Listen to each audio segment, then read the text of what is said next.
ఏపీలో కూటమి ప్రభుత్వం అధికారంలోకి వచ్చాక నకిలీ మద్యం ఏరులై పారుతోందన్నారు కర్నూలు మేయర్ రామయ్య. టీడీపీ పెద్దలే ఈ రాకెట్ను నడుపుతున్నారని ఆరోపించారు. పక్కా ఆధారాలతో టీడీపీ నేతలు దొరకటంతో చంద్రబాబు డైవర్షన్ పాలిటిక్స్ చేస్తున్నారని మండిపడ్డారు. చంద్రబాబు నాయుడు రాగానే తాగండి ఊగండి అనేటువంటి ఉద్దేశంతో ఈ యొక్క నకిలీ మద్యాన్ని దృష్టిలో పెట్టుకొని తన కార్యకర్తలకు, తన లీడర్లకు, తన ఎమ్మెల్యేలకు ఒప్పజెప్పే విధంగా, అంటే గవర్నమెంట్ విధానాన్ని ఎత్తేసి ప్రైవేట్ పరం చేస్తట్టు ఏం చేసినా అన్నీ ప్రైవేట్ పరమే.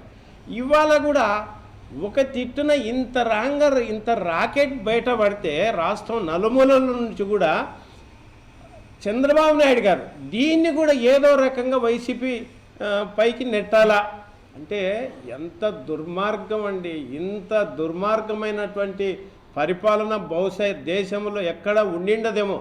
చంద్రబాబు నాయుడు చేసేటువంటి దుర్మార్గమైనటువంటి పరిపాలన బహుశా దేశ చరిత్రలో ఎక్కడ కూడా వినిండరు, కనిండరు.